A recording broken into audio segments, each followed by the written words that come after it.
Alright, what's up guys? My name is Zach, and today I am driving the 2025 Toyota 4Runner Trailhunter. Up front is a 2.4 liter turbocharged inline 4, as well as a hybrid system, and down below is an 8-speed automatic transmission. Now, I am super excited to be driving this Trailhunter 4Runner for two reasons. First of all, Toyota has been kind enough to bring me down here to San Diego to be one of the first people to drive the all-new 4Runner. This is a new generation debuting this year, and I'm going to be sampling a couple of different 4Runners during my time to give you a good opinion on the new generation. But the second reason is the fact that it has a lot of goodies, and I'm excited to share all of that with you today. But if you would like to submit your own vehicle and have it reviewed here on the channel, you can head on over to my website, zackpradel.com/submit. It's a quick and easy submission form. It takes under a minute to fill out, and I come out to you. You can also see all of my videos weeks or sometimes months in advance by heading over to my Patreon for only $5 a month, as well as there's exclusive audio content like a audio recap of my entire time down here in San Diego for the 4Runner launch. But let's get back to that 2.4 liter turbo under the hood with the hybrid system. Well, this utilizes the iForce Max hybrid system, so the horsepower is well into the 300s. I'll put it up here on the screen, and I really like it. We've seen this powertrain before in the Toyota Tacoma, more specifically the Toyota Tacoma Trailhunter that we reviewed not too long ago. And yes, this still makes those incredible blow-off valve noises through its snorkel addition for just the Trailhunter. Now, you can get a new 4Runner in just the 2.4 liter turbo non-hybrid, and that'll make 276 horsepower, but this is the hybrid making 326, which is the way to go. Now, like I said, paired to it is an automatic transmission. It is an 8-speed, and it's fine. Again, we've seen this, or at least similar setups in the Tacoma and the Land Cruiser, which we'll talk a lot about at the end of the video, and I like it. It's doing the job, it's shifting well, and I'm a big fan. Last but not least, of course, the 4Runner is 4-wheel drive because it only makes sense to be so. How does it feel to drive the Toyota 4Runner Trailhunter? It actually has a lot comfier ride than I was expecting, which is nice because I actually have some lower back problems at the moment, and I'm not getting beat up by the 4Runner. It actually has a really comfy, cozy ride, especially here on these Southern California highways. I also did get the opportunity to drive the new 4Runner pretty extensively off-road and even, yes, jump it.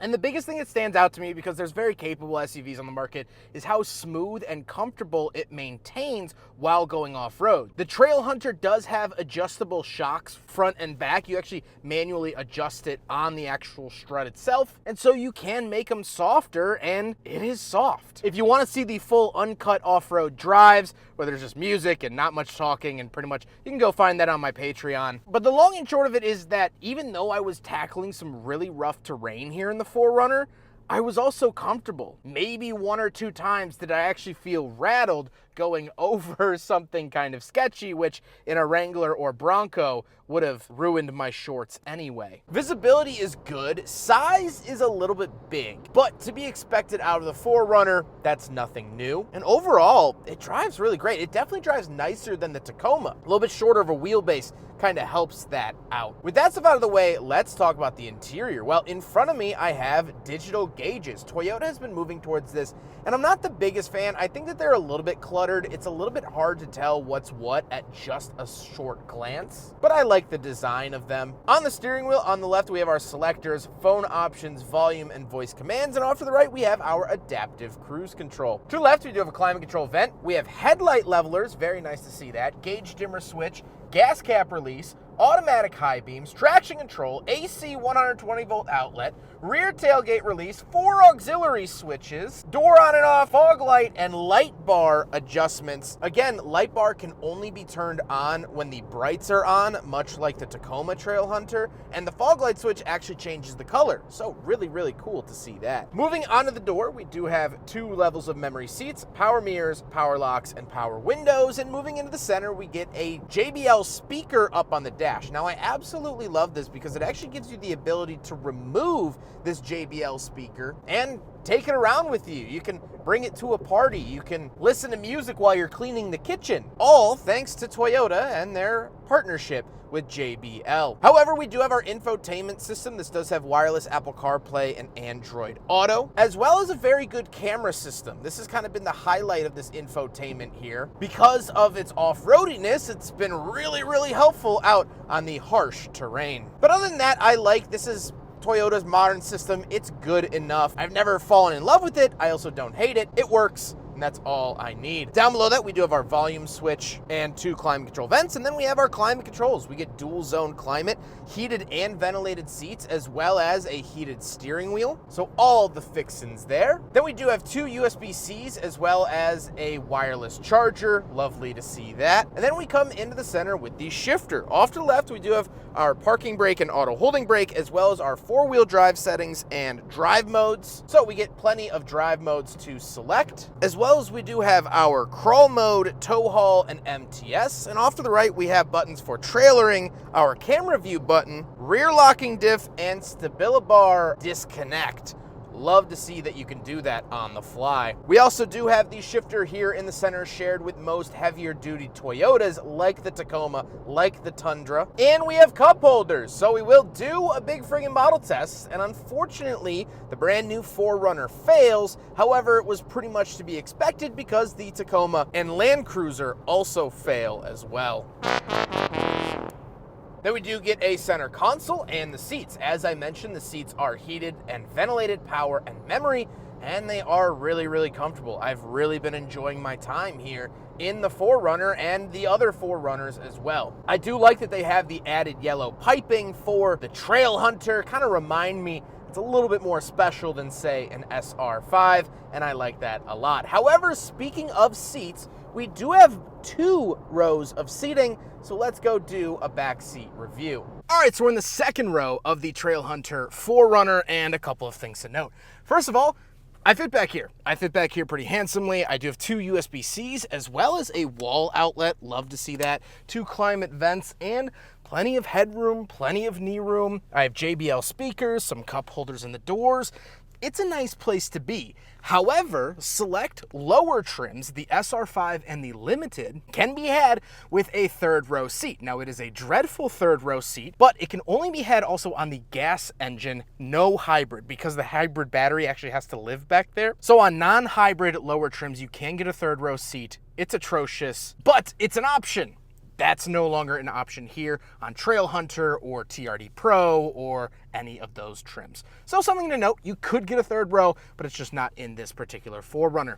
Let's hop into the very back. We'll take a quick look at the trunk and cargo space, and then we'll talk about the looks. So as you can tell, the popular 4Runner addition of the rear roll-down window is still here on the all-new 4Runner. So you can actually power it right here, which is really, really cool. Once you come inside, you do get this semi-high load floor. Again, this is for the hybrid, and this is why you can't have a back seat, but we do have a outlet over here. We have more JBL speakers around, and this is the overall cargo space of the all-new Trailhunter 4Runner. Very, very cool. You can also get an optional air compressor. This is now back to the green one, as you can see, and this is an option here, but you hit the power button, power it up, and you can fill or deflate your tires on board here with the Trailhunter. Very, very cool. Now we gotta talk about the looks, and I love this color, and I think the updated look of the 4Runner looks really, really good. I think they hit it out of the park. I think it's handsome. I think it feels modern. It feels updated, and I like that a lot. Now, to be fair, I did mix this up with a Sequoia this morning. I thought that this was a Sequoia from the front end. So there are some pretty strong genes across Toyota's products at the moment, but I think it looks pretty good. With all of that being said, let's get on to my final thoughts. What do I think driving the Toyota 4Runner Trailhunter for the very first time? This is also the first time that the Trailhunter name has been associated with 4Runner. Well, I like it a lot. I think this SUV works really, really well, not only in its off-road capabilities, but in being a livable daily driver. Driving it here on the highway in SoCal has been just as comfortable. I really don't notice that much of a difference between this and, say, maybe a Highlander. And that's good, because a lot of hardcore off-roaders, like the Jeeps, like the Broncos, they tend to, how do I say, suck on the highway. This doesn't. I'm actually kind of enjoying it. I enjoy this car as a whole. I think it's a very, very worthy update, a very needed update here with the 4Runner, and it's very, very welcome here. However, there is one glaring issue. The Land Cruiser. Now that this 4Runner exists, I struggle to find much reason for the all-new Land Cruiser. The only thing that I can truly say that I would buy the Land Cruiser over the 4Runner for is the cool box in the center console. The Land Cruiser gets an optional cool box in the center console to keep your drinks cold. I don't have that here in the 4Runner. Beyond that, there's not much difference, and this just feels more off-roady than even the Land Cruiser. And I know that's hard to say. It's blasphemy. Now, in saying that, Toyota actually gave me the opportunity to put my money where my mouth is and drive a Toyota Land Cruiser. This is a 2025 Toyota Land Cruiser 1958 edition. It has those big, bubbly, round eyes that I love. And so, I'm driving now the Land Cruiser. What is the difference between the 4Runner and the Land Cruiser? It's a genuine question. What is the difference? Driving it here, yeah, the interior's laid out a little bit differently. The buttons are a little bit different. It looks different. It has that Land Cruiser name, but honestly, I'm not seeing anything. Nothing is jumping out at me that is so ridiculously different. At least the Sequoia, it's a lot bigger, has a bigger engine offer, always comes with the third row, where the 4Runner only gets it in SR5 and Limited. I'm really struggling here, guys. There's not much difference. I think this is a pretty SUV, but I mean, talk about splitting hairs. Splitting doll hairs at that. I hope you guys enjoyed the video. Huge thank you to Toyota for bringing me down here to San Diego to sample their all-new 4Runner. They've been wonderful. Their team is always fantastic on all of these trips, and I appreciate them very, very much. But I hope you guys enjoyed the video. Don't forget to rate the video, comment on the video, and subscribe if you really liked it. Take care, guys.